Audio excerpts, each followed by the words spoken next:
Welcome to the Serve Limits podcast. Today, we are honored to have a true force for change with us, an acclaimed activist, a community organizer whose unwavering commitment to justice has left an indelible mark on the fight against systemic oppression. As the leader of the Austin Justice Coalition, he has spearheaded transformative local reform efforts, leaving a lasting impact on the landscape of justice and equity. These milestones signify not just change, but a commitment to fostering public safety alternatives that transcend traditional methods. Now, this all has not gone unnoticed. In 2019, he received the Nathan Cummings Fellowship, as well as the Unlocked Futures Award, supported by award-winning artist John Legend. In 2022, awarded the Key to the City of Boston by Mayor Steve Adler, a profound testament to the impact of his advocacy. Ladies and gentlemen, without further ado, please welcome me as we delve into the life, impact, and stories of someone I'm proud to call a friend, Mr. Chaz Moore. You have no idea how much your support means to us, and I'm truly grateful to have you along for the journey. All we ask is for you to hit the subscribe button down below. Cannot wait to hear your comments and feedback. We are just getting started and cannot wait to share so many inspiring messages. All right, fam. Again, I appreciate you coming on the podcast. As episode 1, I've been talking about this for a long time, something that has been on my mind for a long time. And I reached out to you months ago about trying to tell my story. And you had let me know, again, just when in due time you would connect and you would collaborate and you would kind of help to kind of push that narrative. So Serve Lemons, I talk about it all the time. It's not a linear construct. It's not something that, again, it is black and white. It'll happen to anybody and everybody. How you react to those circumstances, in my opinion, is what differentiates you from the rest. So I want to know about your Serve Lemons story. Now, tell me a time. Tell me a story about a time in your life when you were Serve Lemons. You know, that pivotal moment, that monumental day that you can look back on and not only associate with the darkest moments of your life, but also that turning point that set you on the path that you're on today. Yeah, well, first, man, just I'm proud of you for doing this. Proud of you for using your story to kind of cultivate and create this space. I think it's super dope, and just really glad to be here and shoot the shit with you for a little bit. Absolutely. And hopefully somebody learns something throughout however long we talk. I don't think we're gonna talk as long as like Cat Williams and Shannon Sharp, but and earlier when we were talking about this, I guess pre-show, I was kind of thinking about a few moments where I was served lemons, right? I think it's like the whole concept of being served lemons, I think happens more than once. Absolutely. In our lives, so I think about all those things that kind of help shape and help form the person that I am today, right? I look at, my mom passing when I was 7, at a really young age, which has really, through therapy, taken a toll on me. At least I found that out through therapy. I didn't meet my dad for the first time until I was 17. So just these really hard life lessons at a early age. But I'm also not the only person to go through those things. But just many episodes of lemons being served. But I think the one that I'm here to talk about today is the one that happened when I was in high school. In high school, my senior year, going into my senior year, the end of my junior year, going into my senior year, I actually had to take fucking summer school because Miss Butte was a strict teacher, and she gave me a D in like science or some shit. Okay. And I wanted to go to summer school to bump up the grade. Went to summer school, and there was a lot of other football players there with me. And one fine, weekday afternoon, some of these geniuses had the idea to go to Willow Ridge, which is a rival high school, if you will, in Houston. Okay. And I was under the impression that we were going to talk to some girls and like hang out, kick it. Yeah. And I had a car, so I drove. There's like a little caravan of us. There's like 4 or 5 cars. And then when we get there, like, you know, these idiots jump out the car and like beat this dude's ass and take his trombone or something. Okay. And then they pawn it. Of course, yeah. You know, first of all, I mean, that's extremely fucked up. But two, I also didn't know at the time how much legal trouble we would, you know, soon be in. Absolutely. So that happened on, like, let's say a Tuesday. And then on Wednesday, it happened again. And this is a part of the story I don't think I've ever talked about publicly. But so on Wednesday, they wanted to go back to like try to get some more shit to pawn or whatever. Okay. And I actually didn't want to go because I thought it was extremely fucked up. Yeah, they want to hit another leg. Yeah. Okay. I didn't want to go, but one of the dudes had like a baseball bat and was threatening to like beat me up if I didn't go. So, you know, in my own fear, I was just like, fuck it, let's just go get this out the way. So they went back. The second day, you know, nothing happened, but the damage was already done. Yeah. Fast forward to like maybe like a week or two later, no more than a month, a policeman comes to my house and asks me about the incident. And, you know, I didn't know anything about the law at this time, right? Absolutely. Because if I did, I wouldn't be in the situation I am. And, you know, they do all this stuff you see on fucking First 28. They like pick me up, take me to Whataburger, and I think I'm like, yeah, you know, I'm thinking, oh yeah, they just want to know the story. Yeah, they're friends. So you know, I told them what happened without snitching. But apparently it was about maybe 12 of us, and out of that 12, me and two more guys were the guys that everybody blamed it on.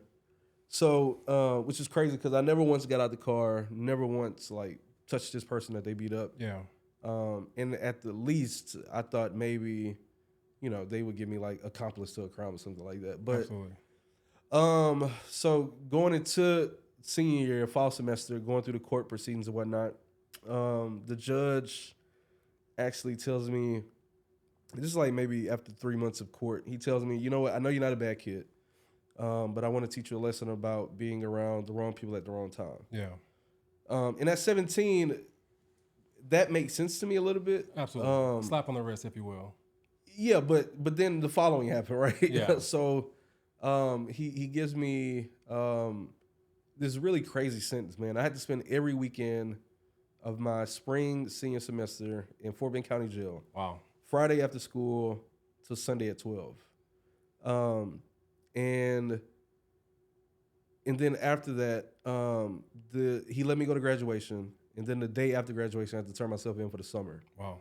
So summer 2006, I had already been admitted to University of Texas. Okay. But while everybody's doing orientation and shit, like I'm in Fort Bend County Jail. Facebook actually comes out while I'm in Fort Bend County Jail. Wow. So I'm just like the world moves very fast when you're absolutely sitting in the fucking, you know, jail cell. But it does. And he also let me go to my prom that prom weekend, he let me go to prom for like 2 hours. Okay. From like 8 to 9:30, which nobody is there. But I took pictures from my grandma. They had to, you know, like Cinderella, had to go turn myself in. 2 months later, I get out, and the immediate day after I get out of jail, I come to Austin and start, you know, that whole thing. But I think my whole interaction. Oh, and I was also given 8 years probation. So on top of the every weekend in jail, in the 2 months, the 2 months of summer in jail, he gave me 8 years probation, which is absurd when you think about it. Absolutely. Because I had never been in trouble ever. I was a, you know, AB student. I graduated number 31 out of 46 at Madison. Yeah. You know, which is impressive, but also not saying much because, you know, it's Madison. But and yeah, I really think, I know that entire experience with the legal system kind of helped push me into this arena of what I'm doing today, activism and trying to change systems. Because also in Fort Bend County, there was a white kid who skipped school one day. Yeah. Can't make this shit up. This is like not a fucking Netflix made up story. This white kid skipped school one day. Yeah. Joyriding, killed somebody. And he was able to beat the case because they diagnosed him with affluenza. Yeah. Affluenza, for people that don't know, is when you are too rich to know that you have done something bad. So they gave him I think a year probation, but he never went to jail, nothing like that, and he wasn't a convicted felon. So I think that for sure taught me a lot about the criminal legal system, taught me a lot about bias and how certain people from certain neighborhoods that look a certain way don't get the same benefit as other people. Yeah. And started me on my journey. In 2020, cops saw my clean record, and then when given opportunity for leniency, chose instead to try to add felon to my resume. Now, I preached all the time. For me, this is not a black and white thing. This has never been about defunding the police. But I'd be remiss if I didn't highlight the injustice in our justice system that's still prevalent today. AJC, and then we'll elaborate a little bit more on what AJC is, but the Austin Justice Coalition, organization in which you founded and lead, has done some transformative efforts in this city, primarily being the $150 million reallocation of the APD budget. Now, I want to know, what was the driving force or the driving factor behind that reallocation? Well, contrary to what a lot of people on X, formerly known as Twitter, believe, I actually do not hate men and women that choose police as their profession, right? I think, and again, my experience with the criminal legal system really has nothing to do with my perspectives on policing. Like I told you, when I got in trouble in 2006, the police that came to my house were, some perfectly fine gentlemen. Yeah. And for the most part, there are more examples of good police than are bad. Absolutely. However, I think in 2020, because of COVID and we were all in the house, collectively, we got to witness police brutality at its core, with George Floyd. And I think that in 2020, the calls for reform and something new just came to a head. And I say that because, again, my personal history with the legal system has nothing to do with my abolitionist beliefs. That comes with 2020. It comes with 2012, Trayvon Martin, even though that was George Zimmerman, but who was still really protected by police. It comes with, 1992. It comes with, literally centuries of police violence in black and brown communities. And it comes with the fact that, constitutionally, the Supreme Court ruled that it's actually not the police's job to keep you safe. And we know that, based on data from Campaign Zero, last year alone was the deadliest year of police violence ever, right? Wow. So all these things kind of lead up to the idea that public safety has to mean more than just relying on people with guns and weapons to respond to the bad thing after it already happened, right? In our mind, if we believe that if you give people the resources they need, because I honestly believe, and maybe I'm crazy, if you give people food, shelter, a nice, respectable paying job, the basics in life, you can reduce crime, right? So instead of putting, $300 million into a police department like we do year in and year out, with the same outcomes of crime and violence, how about we take that money and try to actually address the root causes of these crimes, right? So, and I'll be the first one to tell you as an activist, and I'm kind of old in the activist space, right? It's 18 to 25. So I'm an old man in that space.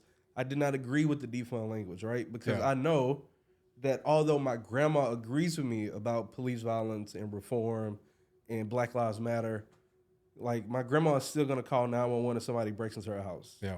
Right? Because she still believes in law and order. Absolutely. So it's this huge political education window that we would have to do to get people to buy into a complete defunding of the police. Yeah. What we wanted to do in Austin was try to reimagine public safety to where the onus is not just on police.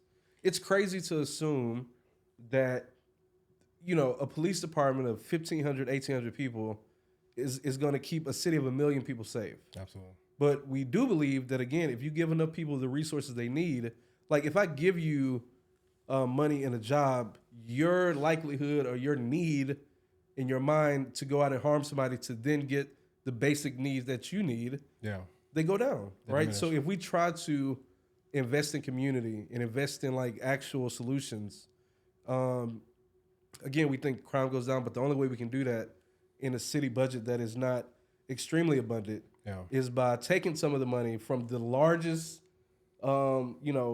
revenue pocket of the budget, which is the police.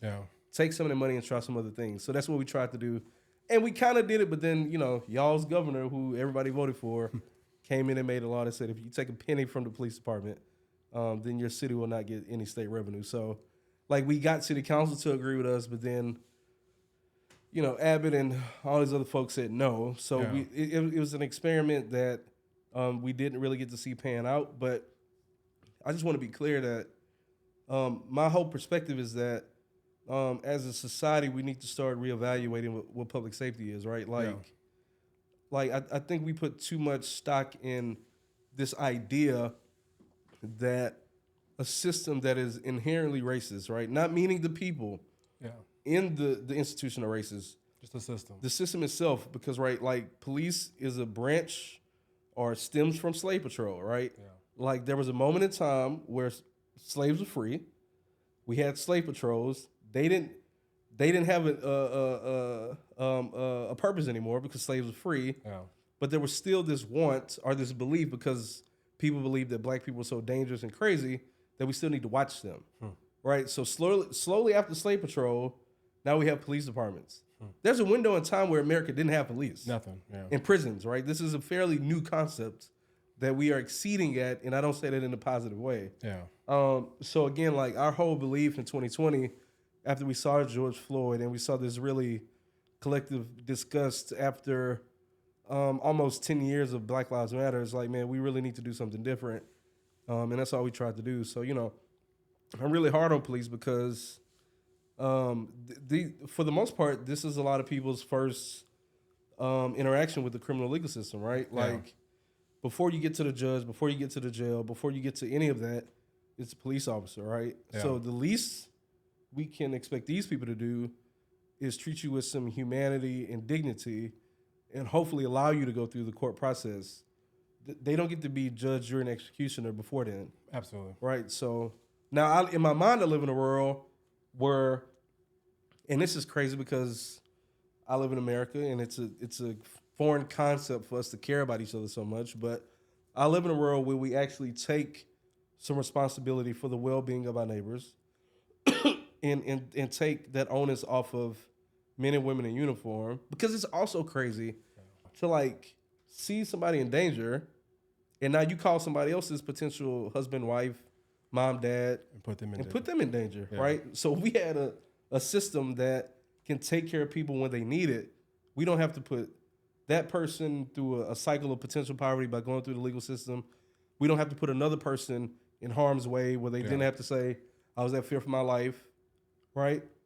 We just have a holistic epicenter of like care, continuum care, where people can be safe and have the things they need. So like that's what I actually try to do. But you hear the sound bites and you hear me say, take money from the police. So like people that can't comprehend that. Talk to me about the AJC. And for those of y'all that don't know, that's the Austin Justice Coalition organization that you founded, spearhead.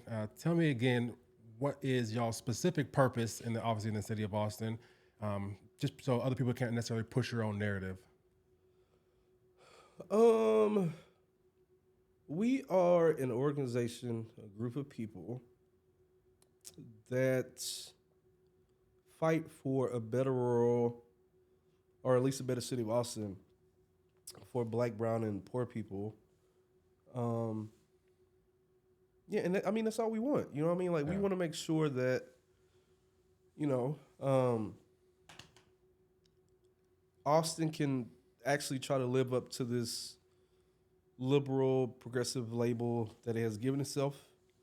Because we look at Austin becoming like this really booming city of like now comedy and fashion and all these things, and we want to make sure that the same city that said in 1928, black and Mexicans, you have to live on the east side of 35, and then years later they just pushed us out. Yeah.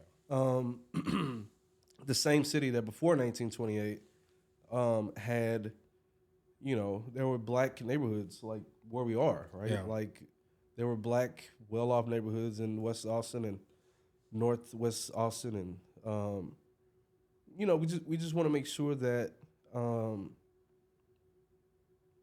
everybody feels like they belong in the city. Yeah. And currently today, that's not the case. In 2016, Austin was ranked the number one most economically segregated city in the country. We have the most rapid declining black population in the country. Yeah. But we also have like the most money coming in. Yeah. So, we just want to make sure that through policy, through whatever creative outlets we can, that everybody can feel welcome in this city. Because, you take race out the picture, Austin is fucking awesome. Yeah. But then, you start looking around, like, damn, ain't no black people in here, right? Or like there's no cultural recognition of me, right? Like, absolutely. Like I want to go to Space Cowboy, and I don't mind listening to, Taylor Swift, but like, can we get to Beyonce too? You know what I mean? So absolutely, just trying to make sure that we recognize the harm that has been caused historically, and try to correct them. And we do that a lot through policy. We try to push for progressive policies that would enable or enact people that we tend to forget about, which is,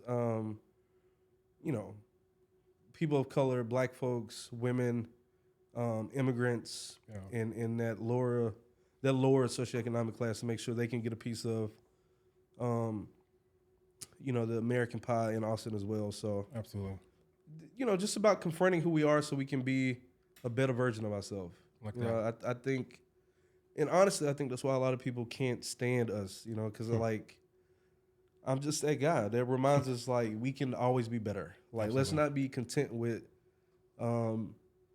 like being the number one or number two city when it comes to tacos. Yeah.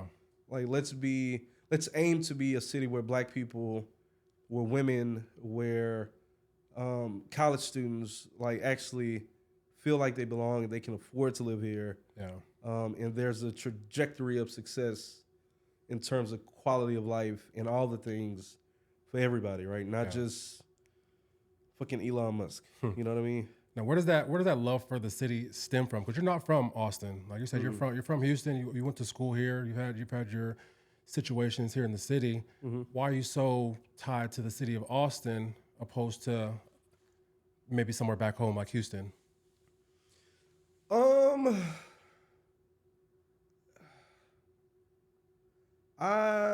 First of all, I love Texas. I'm a Texas boy for sure. Okay. And I do miss home a lot. I think Houston is the greatest city in the world. Yeah. Outside of New York and Paris. There you go. Austin to me is a city with so much potential. Okay. I do think there is enough people here that care about their neighbor. I just think we have to get or convince people to act on it. And in that case, in Austin's case, that means you have to be willing to give up a little to make sure your neighbor has some as well, right? Absolutely. Like, here we are in a $1 million house, right? And there are people, 10 minutes across the highway that are struggling to like pay rent. That's $1,000, right? Absolutely. And I'm assuming that people that are in this region of Austin have access or resources that can be leveraged to help people on that side of 35. And I don't know, that's just an assumption, right? But totally. I think I like that about it. I think I like the will to be better. Yeah, I think that, and I think I like. Again, outside of if I was one of those people that didn't see race and I didn't believe in color and all that type of shit, like, Austin's a cool city, man. We got some of the best bars, we got some of the best food. some of the best music. Like, it's a growing city. I see the potential. Yeah. With all the things moving here, and I think, and on top of that too, I think my purpose is here, right? Like, I think I got a little bit more work to do in Austin before I, pack my bags. Okay. But yeah, it's just the potential. But sometimes I feel like, like, you've ever been in a relationship with somebody, Yeah. kind of stick around for the potential. Yeah. It's kind of getting the end of that rope, but I'm not giving up on it yet. There you go. I like it. It's interesting you touched on a point earlier about you're not trying to relinquish power from the cops or from the law enforcement, but you don't want them to a certain extent.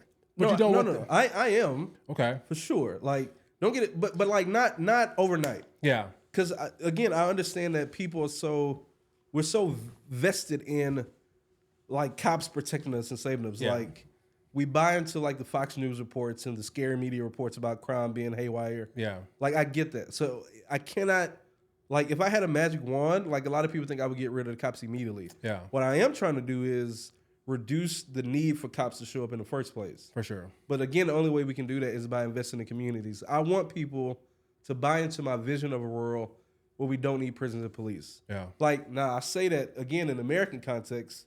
Absolutely. And people get scary, but I just read an article in Sweden that prisons are actually closing because people are not committing crime because they have social programs where people feel fucking safe, right? Absolutely. We're giving the tools people need to be okay. So, like, now I don't have to, like, punch you and rob you at the fucking ATM. Yeah. You know what I mean? Absolutely. Or I'm also trying to convince people that if people do something wrong, right, like, we can still treat them like they're somebody's fucking son or daughter. Yeah. Right? Again, in Norway, they have prisons where when people go to prison, it's like a fucking camp. Right? So, like, what happens in that process is this person is being held accountable because the number one thing you can do for most people is separate them from family and friends. Yeah. Right? So we're still doing that, but while you're here, we're still giving you tools needed to be a fucking human, right? Yeah. At this prison in Norway, they have, like, recording studios. They have kitchens. They don't take the knives from people. Nobody's raping one another. Nobody's murdering one another. They have a lake where people, the prisoners, can go swim in, right? Yeah. Like, those are the type of concepts I want people to believe in. Like, in Texas, we have out of the top 10 worst prisons in the U.S., Texas has 2 of them. That's not something that we should be proud about, right? Like, we have prisons where people don't have ACs. Yeah. We have prisons where if you're in a women's jail, you don't get menstrual products. Like, okay, this person messed up.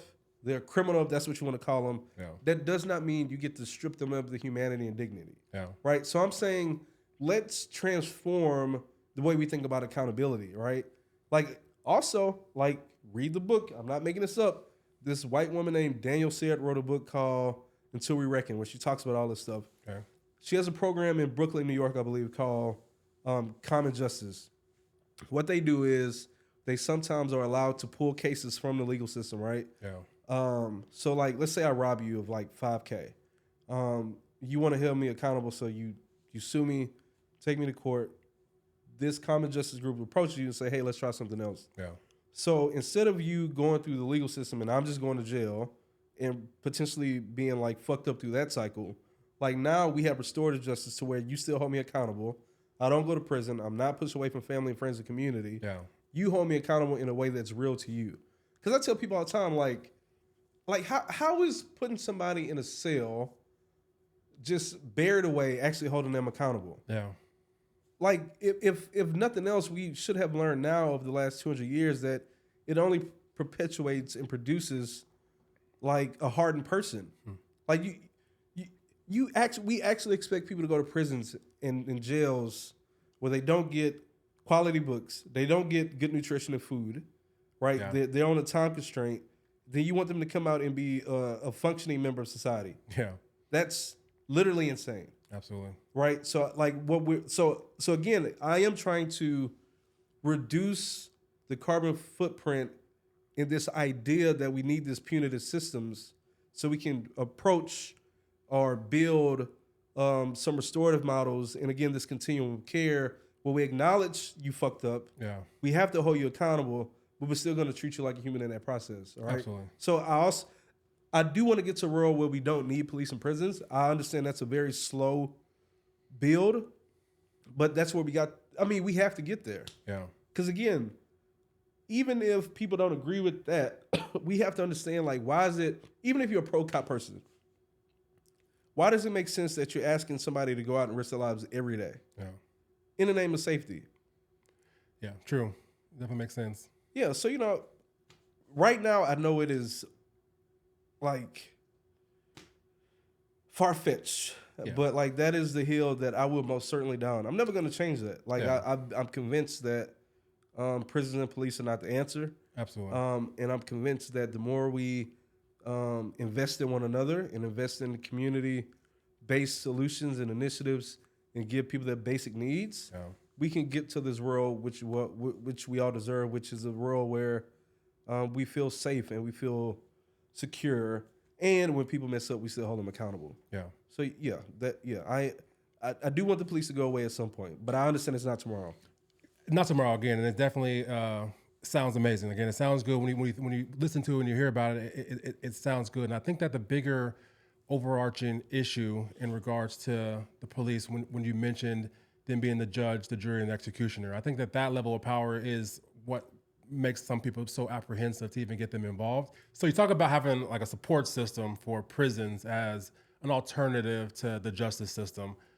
It all sounds fine and dandy when you hear about it in theory, but what's your stance on more heinous crimes like murder or sexual assault? Yeah, I think,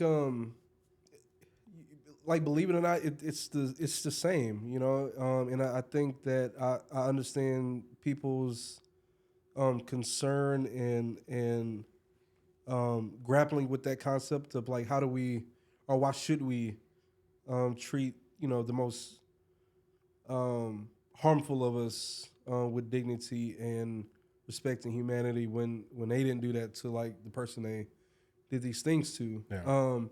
And I would argue, one, well, I think that's the perfect time to show up for somebody when they actually act out in such a way, right? Like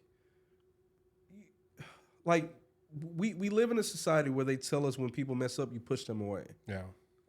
But through reading and understanding historical context of, like, indigenous folks, people of color, when people mess up, when people do those type of things, that's actually when you need to bring them in. Yeah.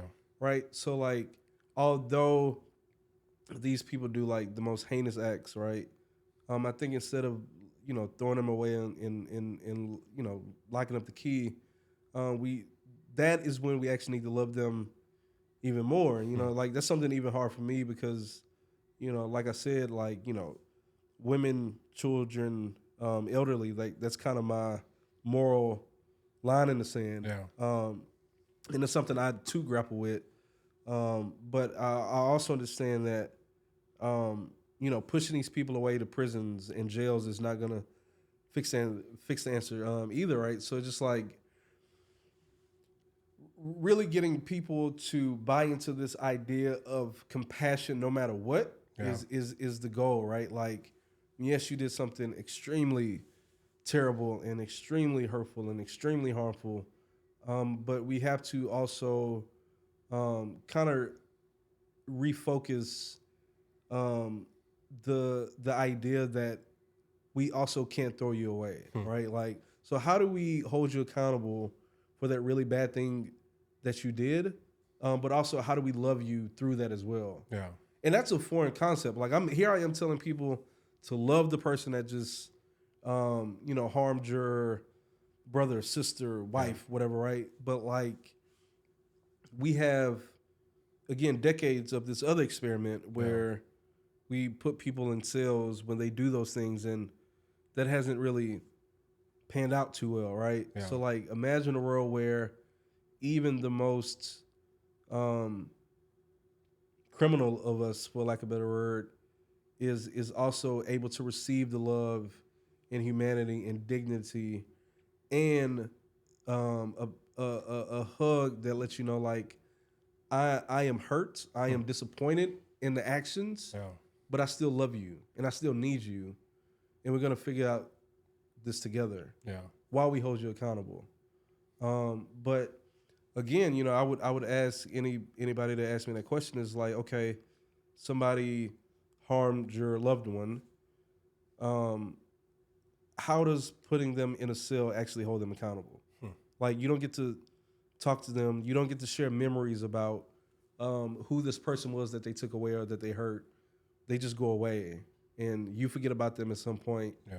They forget about what they did. All right. Because again, if any window, I'm talking about the smallest window we give to prisons, it keeps it open. And then now what happens, because like even if we say, okay, no more prisons, only for the really bad stuff. Yeah. That small window will just grow and grow and grow. Absolutely. Till we recreate the thing that we don't need, right? Yeah. Somewhere down the line, like, well, you know, this guy stole my car. Let's put him in there too, right? So, like, we just got to be careful. Like, prime example, people ask me all the times, like, what about killer cops?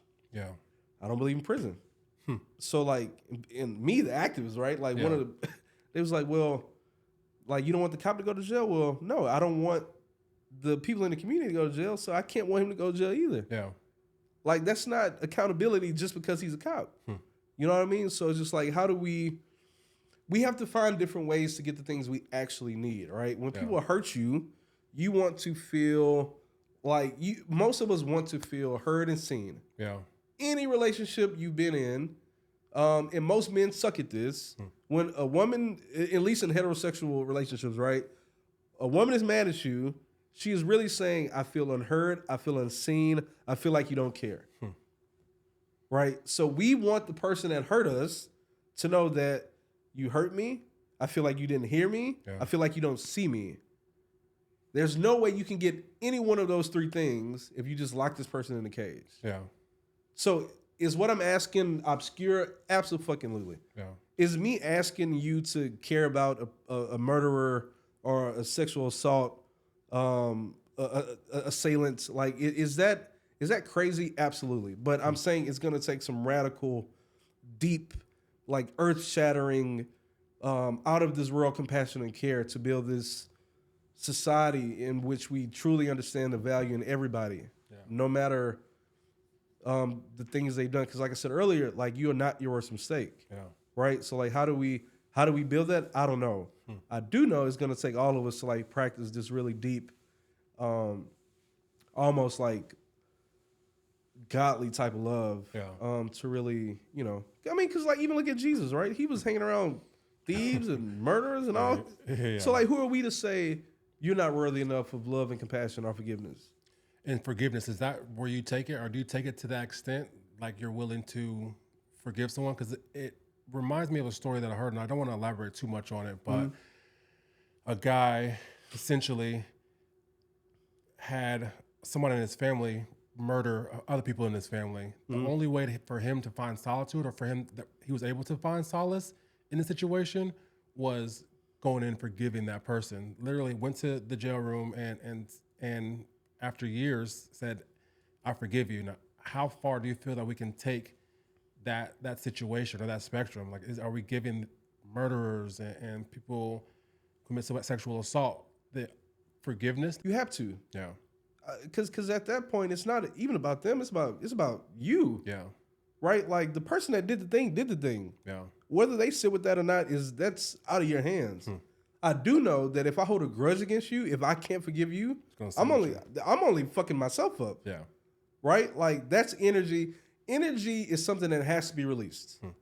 Whether it's sexual, whether it's good time, like when you feel the need to like go dance, whatever, you need to go hit the dance floor and get that shit out. Yeah. Right? Or you just be antsy all the time. Right? So if energy is something that is meant to be released, and we know there can be good, bad, or neutral energy, and we can probably categorize holding a grudge as negative energy. Yeah. Like, what purpose does that do for you just holding it? Yeah.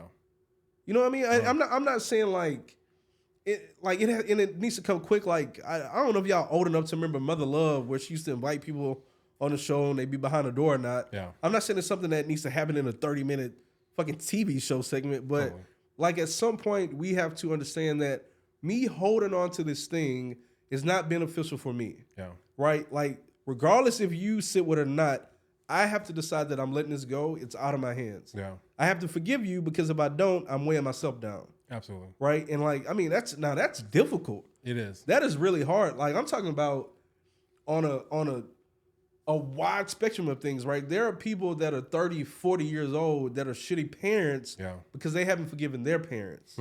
There are people 50, 60 that are terrible spouses because they haven't forgiven their parents for like this shitty example of love that they saw in their house. Yeah. That's all they know how to be. So like, instead of saying, Mom and Dad, I forgive you for not showing me what love is, right? Like, I'm just going to be a shitty lover to this person that I say I love, right? Absolutely. Or instead of saying like, son or daughter or whatever, I'm sorry that I have not been the best parent to you is because I haven't forgiven my parents and I want to be better. Yeah. Like, we have to understand, again, and all this really is wrapped up in energy, like on some like fucking deep shit. But like, we have to understand that if the intent is accountability, which is a good thing, and love and compassion and moving forward, we have systems that are nothing but negative energy. There's nothing remotely good about any prison that we have in the U.S. right now. Yeah. Like, they are built and designed to make you feel like you are not worthy. Schools, another example, right? Our schools are not built to make kids feel like they're actually fucking learning. Yeah. They're built to make you feel like a fucking number. You go learn, you do as you're told, and you go home. You don't dream in schools no more. Yeah. We don't want to hear what the fuck you want to be about when you grow up. Yeah. You take this fucking test so I can hopefully get a fucking bonus, and you go home. Yeah. You're a number in the room. Teachers don't even know their kids no more. So like, cause like we're not allowing this like supernatural energy that we have, which is light and abundance and creativity and all these things to actually show up. Like, we are just confining them, which creates these systems, which creates people that perpetuate these systems. And that's what I'm saying. Like, we have to find ways to like give people the things they need so they can use that energy for the good. Yeah. But right now, today, where gas is fucking $3, and like minimum wage hasn't changed in like the last fucking forever, and we're asking people to like figure it out, of course people are going fucking crazy. Absolutely. It's gonna happen every time. Right? So like, and then so we know that to be true, right? Like, life is getting expensive. Everything like that you need to afford the things is staying the same. So we can understand how that makes people go crazy. So when people do commit crime to get the things they need, or because they're just full of rage, right? Instead of saying, okay, well, let's deal with all this, let's just lock them up. Yeah. And then we want something to change. It doesn't make any sense, right? So it's just like, we have to be willing to, in all that, from a systemic lens, we have to be willing to forgive ourselves and say, you know what? We fucked up. This doesn't work. Government, everybody, general public, sorry. We tried an experiment, it didn't work. Yeah. Then we also too have to forgive ourselves for actually buying into the lie. Like, oh man, we thought this was a good idea. No, doesn't work. We have to forgive ourselves for like being so distant from one another. Like, man, you I threw parties back in the day. You probably came to some. They were fucking live. Yeah. You go to a party now, everybody's on their fucking phone. Always. Somebody could get roofied or drugged right beside you. You wouldn't know. Yeah. It's a different day and age. Yeah, so it's we have to forgive ourselves for like actually being shitty neighbors to one another. Because once we do that, we can hopefully change our behavior. Yeah. We can start growing compassionate relationships, connections with people around us, which I believe in turn is only gonna make us want to build compassionate ecosystems, right? Yeah. To make sure that even before people fuck up, I want to make sure my neighbor is good. Yeah. Then if he does fuck up, we also have a system over here that's gonna take care of him if needed. Wow. But again, it's hard to do that when you just play Monopoly Go all the time. Absolutely. We're more worried about free fucking dice than our neighbor and the people we say we love. We're more worried about making sure our Instagram pictures have the right filter and get the likes, or make sure the algorithm is in line with my time that I'm posting. Yeah. Before we actually care about people. You know what I mean? So it's just like we just got to change that before it's too late. And I think we can. We are supposed to be the smartest species on this planet. Yeah. That's what fucking National Geographic is telling me. That's what Instagram is telling me. Yeah. Okay, let's just ride with that truth, I guess. Absolutely. But we are acting like the most idiotic group of sentient beings I've ever seen. And where does that passion stem from? Is it religion? You think it's just because you're upbringing in the society? Like you're seeing people struggle, you're seeing your cousins and your ancestors, your friends, so on and so forth, struggling? I think a little bit of my grandma, who's just like the sweetest person ever. Yeah. And I had no reason to be. She was born in 1935, grew up in a very hectic South, racist South, and just still really compassionate. You know what I mean? Like, but also I think it comes from just, I don't understand how we live in the richest country in the world, and we have people sleeping out fucking side. I just don't get it. Like, and I'm talking about like people are sleeping outside of like condos downtown where people are netting like $250. Yeah. Because we have truly come to this idea as we walk over this human that's sleeping outside, not my fucking problem. And it is. Yeah. It can be.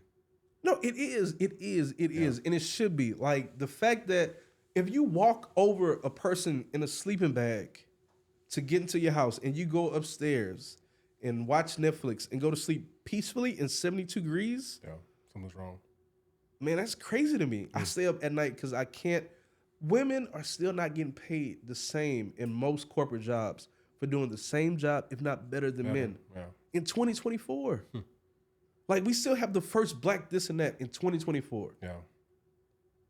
I just don't get it. It just doesn't make sense. Like, there are some things in life that are complex to me, I guess, but like, if you are alive on this planet, I just have a belief that it's all of our duty to like make this thing we call life a little bit easier for one another day in and day out. Because like I said earlier, like we're mammals walking around on two legs on a spinning rock, full of water with fucking lava in the middle. Absolutely. Going around a bigger lava sun with other planets spinning around. Yeah. And if we were in a fucking spaceship and went into into space and then a small crack hit the window, we would die instantly. And it's like, it just, none of it makes sense. Yeah. Right? So like, It's bigger than us. Why not make this easier for you? And then you die. You do all this. You do all this, and then you die. Make it easier for everybody. Yeah, I'm like, man, we should be all dancing and reading books, having fucking book clubs all the time, like playing video games, like Eating fruit all day. yeah, like That's it. man, people, there are neighborhoods in Austin right now that you have to drive fucking 20 minutes to go get some clean vegetables. Yeah. You have to drive another 30 just to get to the next clinic. That's crazy. The life expectancy of people that live in East Austin right now is probably changing because gentrification is 72 years old. Over here is 86. Yeah. It's a hop, skip, and a jump away.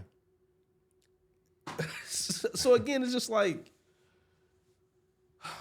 we are not that different. We're just not that different. And if we are not different in the facts that we all deserve and need food, good, clean food, nice, warm shelter, water. And I think most people need, I think I read something that said the human person needs about 8 hugs a day. That's interesting. To keep you from going crazy. Yeah. But, you know. Too much, yeah. We're more connected than we want to be. And I think we're more connected than we actually fucking understand. And again, once we understand that, I think we can start dismantling these systems that are counterintuitive to our connectedness We can stop putting the onus on everything else. We put the onus on the nobody believes in the government, but here we are. Every fucking 4 years in November, we vote for somebody to take care of our social issues.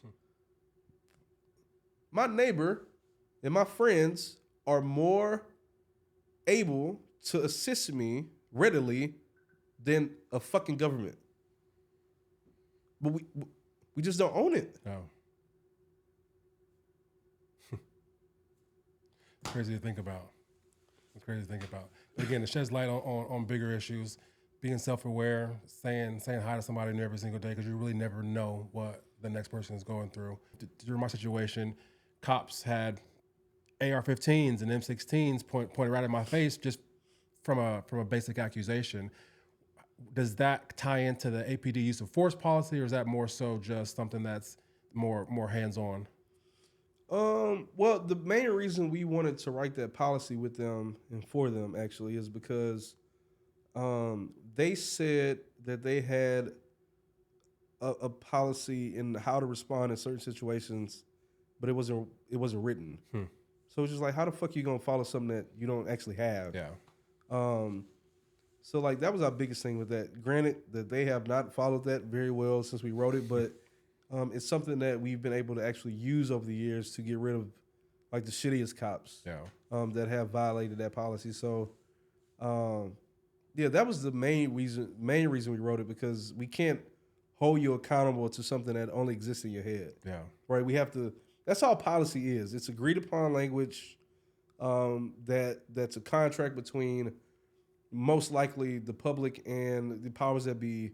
So when something does go wrong, we can hold said institution accountable, right? Yeah. And we thought it was really important to have that in black and white. So we actually did that like in 2015, 2016, something like that. Okay. Talk to me about another organization that you respect or that you follow. Again, part of Serve Lemons was to kind of tie into philanthropy, tying into kind of giving back to organizations that resonate with our guests, that resonate with our stories. For me personally, the Innocence Project was something that I felt resonated with me for obvious reasons. And it can get way worse. It kind of how I see it. I was falsely accused, yes, but my charges were dismissed. I was able to kind of take my life back. There aren't people that are that lucky. People are in prison for 25 years. People are getting the death penalty for things that they don't do. So the Innocence Project was something that I felt resonated with me and for my purpose in regards to what I want to give back and give in my story. Talk to me about an organization that aside from obviously the AJC, that you feel is a little bit more near dear to your heart, that you feel that we can shed some light on and maybe bring a little bit more awareness to. I was definitely going to say the Innocence Project. I think they do really good work. Another really good national group is the Equal Justice Initiative with Brian Stevenson. He does some really good work. Here locally, though, I think two organizations that I've gained a lot of respect for is the Urban League, the Austin Area Urban League. Quincy Dunlap is the CEO, and they do a lot. They do a lot. They do workforce development. They do like home repairs for the elderly.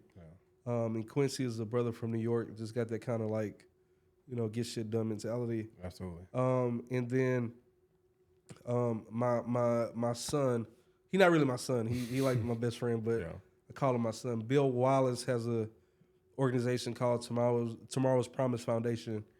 And Bill is somebody that's also been caught up in the legal system. And I really hope that he gets to come tell his story and y'all chat it up. But, he takes kids camping and all this type of stuff. Like he's like the neighborhood uncle, grandpa for a lot of these kids. And like, I love that. Like he'll go pick up kids after school if their mom can't make it. And just really being a guardian father figure for a lot of these kids.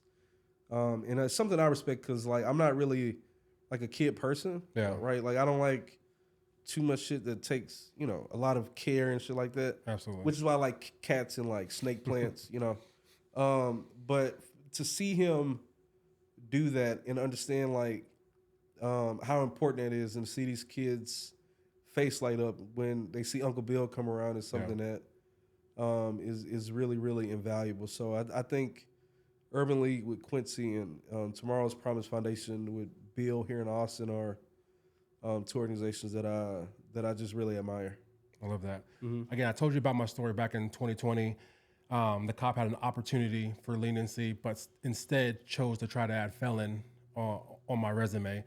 Now, albeit those charges were fully dismissed, for 4 years, I still had articles out that depicted me as a felon. Now, trying to navigate that through society is something that, in my opinion, seemed like it was too hard to bear.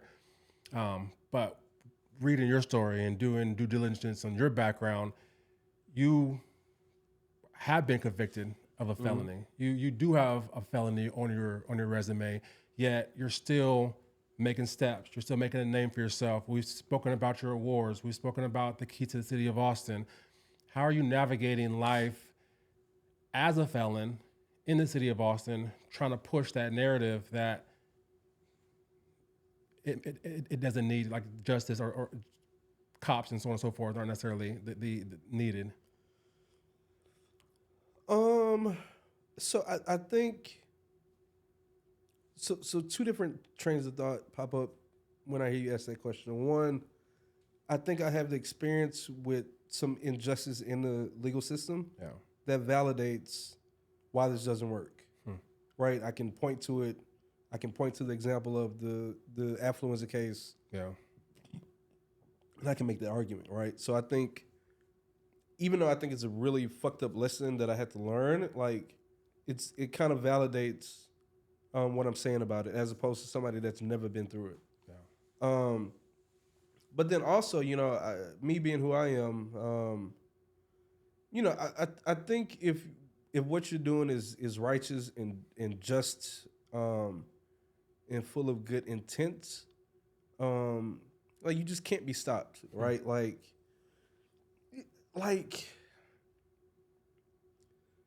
it's kind of like the book we talked about earlier, The Alchemist, right? Like, if you just keep swimming, shout out to Dory from Nemo. Yeah. If you just keep swimming and keep pushing and doing what you believe that is pure and good and true, I think these doors just bust open, right? Like, and I think about this a lot, man. I think the older I get, like, I guess I just think about mortality a lot. And I smoke cigars every day, so, probably knocking off hours as we speak. But, daily. I enjoy it. $40 a cigar. What can I say? It's not a health podcast. We're good. But, I think about, here I am, a fucking 3-time college dropout, convicted felon, and probably, a little bit of an asshole. But, I got a key to the city. I got my own day in the city. My face is on a wall on a mural by Franklin's Barbecue. Yeah. Last February, I was in the White House. I'm writing policy for, like, police departments. Absolutely. I'm getting paid to speak. I get to do podcasts like this, and it's, I just stay true to who I am, man. I think I have a righteous cause, and I walk in my purpose, So I think, like, no matter of the labels or the situations or the lemons you've been served, right? Yeah. I think it's about how you use those lemons, right? To make your own lemonade. And absolutely. Just because somebody gives you a lemon doesn't mean you have to, like, keep it. You can take the lemon and make all type of shit with it, right? Like, absolutely. You can make a lemon zest martini, whatever. Coming from a chef, you can definitely, right? You can definitely freestyle for sure. Like, I think it's about how we react and kind of transfigure in those moments, and use what life has thrown at us, that make us really unstoppable. You know what I mean? So just like, yeah, I've been through all that, but last year I literally had my feet up on some furniture at the White House before Secret Service told me to get my feet off the table. But I think everything happens for a reason. I'm a firm believer in that, and it's been an interesting journey so far, and I think it's only going to get better. I love that. You fell into activism by, essentially, it seems like circumstance, but anybody who's made their name in that field looked up to somebody, has somebody that they aspire to be, aspire to act like, aspire to move like. Where do you get your inspiration from in regards to activism? Oh, man, like, there are so many people, bro. Like from millennia, there has been these moments in human history where a group of people is like, that's not right. And we should, at the bare minimum, say something about it. So, I look at all those mainly people of color, mainly women, that have stood up against the status quo and said, fuck this. We're going to fight to make things equal and fair. And, I think one of my favorite people that did that, two of my favorite people, is Stokely Carmichael. I just thought he was really fucking swaggy, and really smart in how he spoke about issues during the civil rights movement. It was very poignant to me, and I always try to mimic that. And then, one of my living legends that I actually got to hang out with, Angela Davis, right? I think she's just a badass woman, right? And she's been through her own share of lemons and always managed to stay the course. And she has, to this day, remained an advocate and activist for what is right. So really, anybody in human history that has stood up and fought against something, I try to learn from that, to see what they did and how we can, put my part in. What do you feel needs the most attention here in the city of Austin? Man, Austin.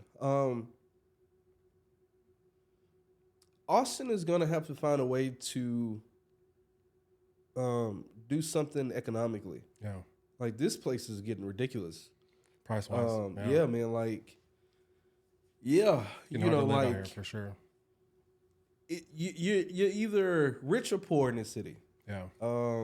You're pushing the 35 project. Is that correlated to the 35 expansion?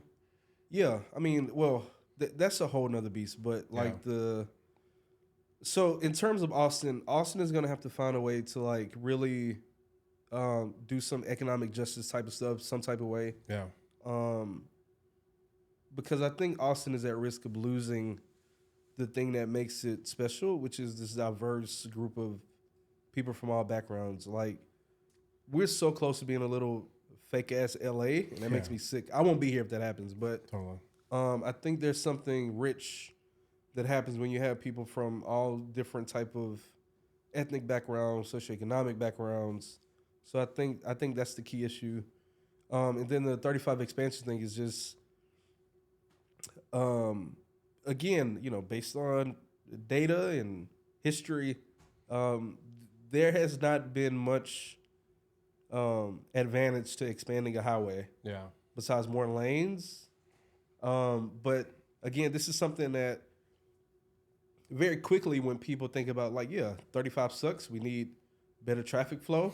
So yes, but what we don't think about is them expanding this highway 3 to 4 lanes is going to push out all the businesses, all the houses that are going to be affected by this, and it adds more pollution. So there are different ways to address our traffic needs, and forcing people and businesses to move because of that is not the answer. So, and it's just it's a thing that the government, Texas government, is just kind of forcing down our throat. So, will we win? We don't know, but are we gonna fight? We have to. What's next for obviously the AJC? I'm sure I'll see a bunch of different projects. Are you trying to push into some kind of politics? It's like, what's next for Chaz in regards to AJC and its expansion? Like, where do you see the coalition in the next 3 to 5 years? What do y'all see y'all doing? What do you see you standing for? 3 to 5 years. I won't be there in 3 to 5 years. I've made it my goal to not be like, people be in the organization for like 40 years. It's like, totally. I don't want to do that. Next year is 10 years of AJC. I think I've done my job. Yeah. I think it'll be time for some younger, smarter person to come take the reins and take it to some places that I can't take it. Yeah. Because you do this for a while, you get kind of old and jaded. I don't think I'm jaded. I am getting older though. And yeah, I'm anxious to see what the next iteration of AJC looks like. Hopefully with like a young lady at the helm or just a group of young folks that can say, this is how we want to approach these issues now. Yeah. For me personally, I mean, I'm always gonna be complaining about something. I'm Capricorn. I can find something right now to complain about. But, I am thinking about running for mayor maybe this year. Okay. Because I got to August to decide. Or in the future, if I don't do it this year, I'm sure I'll do it in the future because I think it'll be interesting to see somebody like me run for mayor. Yeah, absolutely. I'm not sure natural politician. I don't even know. I don't think I could be. No. I still come to like the political debates in my 3s and 1s and 4s. You know what I mean? But your community wouldn't want that. Yeah, I think they would still want this. So maybe a book. Okay. Maybe I don't know, man. I just kind of go where the wind takes me. You know what I mean? Yeah. It's worked out this far. It doesn't work out well in my relationships, but yeah. But as far as AJC, next year's 10 years, and I think that's a goal I wanted to do, and I made that, and I have a mentee that I've been working with a little bit. And she's amazing. Also graduated from UT. Yeah. So yeah, we can get some funding because I don't want to bring her into it with no money, so we can get our funding back up to par. Yeah. I think that's the person I would like to get the keys to and support from behind the scenes. I love that. We always talk about leaving your legacy, and I feel like in AJC is definitely going to be that legacy you leave. If you think back to a younger Chaz, what advice would you give yourself as a younger Chaz, or somebody that's maybe in a similar situation that has their back against the wall? There is no light at the end of the tunnel, and they're trying to figure out which way to go. Like, what advice would you give that younger you in regards to either moving differently or leaning on somebody that you might not have thought to lean on? What advice do you think would really resonate? Some advice I generally give is something I said earlier, to just keep swimming. Yeah. Because I think sometimes in life, like as we're swimming through like this metaphoric ocean in life, you're gonna hit some heavy currents, and I think sometimes we get so caught up in that moment of the heavy current that we think this is our only reality.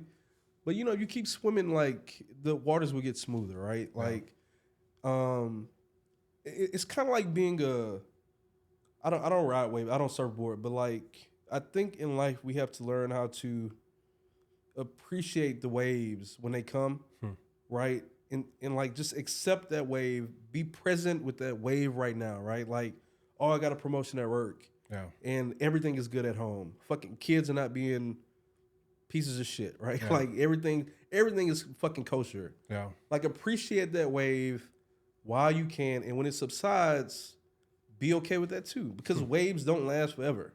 Yeah. Right? They come and go. Like you got to learn how to ride that wave, appreciate the wave when it's there, and when it subsides, just sit in that water, wade in the water, and like, just get ready for the next wave. Like I think sometimes too often we get stuck in the past and the future. Yeah. Right? I think we give so much energy. That's why so many people are fucking tired and drained, because they're thinking about tomorrow. And I'm not saying that doesn't mean like don't prepare and like don't make plans and shit like that, but like don't get so caught up in tomorrow to where you can't appreciate the fact that you woke up today. Yeah. Like appreciate the fact that all things considered, you were able to put food in your fucking stomach. You were able to like hopefully get a good laugh in. And you were able to like be around some people that love you or at the bare minimum like you, right? Like that is not an everyday experience for people. So like just be present. And then also I would say, I think something I would tell my younger self is like, choose to be happy. You got to choose to be happy. It is not a fucking right. It is not something that is just going to fall in your fucking lap. Yeah. You have to choose to be happy. Like, one of my favorite people in the Bible is Job. He was like, I don't think God has favorites, but Job was definitely one of them, right? Yeah. Like he was like God's number one person. You know, the devil started fucking with him, like because the devil's like, God, I bet I can get Job to bend or whatever. He was like, no, you can't. So he like let the devil torment him.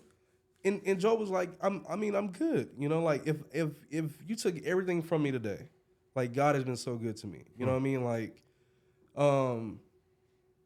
so yeah, I think a lot of times growing up, I thought about not growing up in like the fanciest house and like not having my mom and dad and but you know, I you know, looking back, I still had a grandma that loves me to death. I had a grandpa who was, you know, fucking mean and sturdy, but he loved me to death. Of course. I had all the video games, I had all the shoes, and you know, just choosing to be happy. Like it's so easy to wallow in the realities of the world. Yeah. Like, and I'm not saying like don't address them. Like, you know, you might not have money in your bank account or no gas in your car, but like you still have a car, still got a bank account. Yeah. Like things always work out. Absolutely. For people, like once you figure out that life works out for people that fucking make it, like you have to tell the universe, like, motherfucker, you are going to do this for me. Yeah. You have to will out the life you want.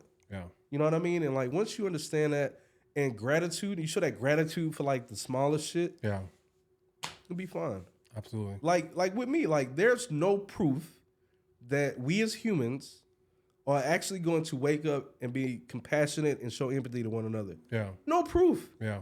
I have no proof of that. But I believe, based on like the very small examples in my own way that I choose to live, that will be there. I also don't have any proof that this country is going to do right by black people or poor people or women. Yeah. Historically, we have never done that in mass, right? But I believe that if we, the people, start to realize, again, that we are all we got, we are in this collective fucking experiment called the United States, really the world, as an experiment, and realize, like, you are more than my neighbor. You're actually my brother and sister on this planet. Yeah. Right? Fuck a title. Yeah. I think we'll be all right. And I think that's going to happen. I think it's forced. It's being forced on us, right? Like, we're killing the planet because we want iPhones all the fucking time and everybody has to have a fucking car. Yeah. And, you know, I just think, I think we will be forced to lean on one another in a way that is going to be so uncanny. It's like almost like I don't even think we can fathom how much we are going to be forced to love one another. Absolutely.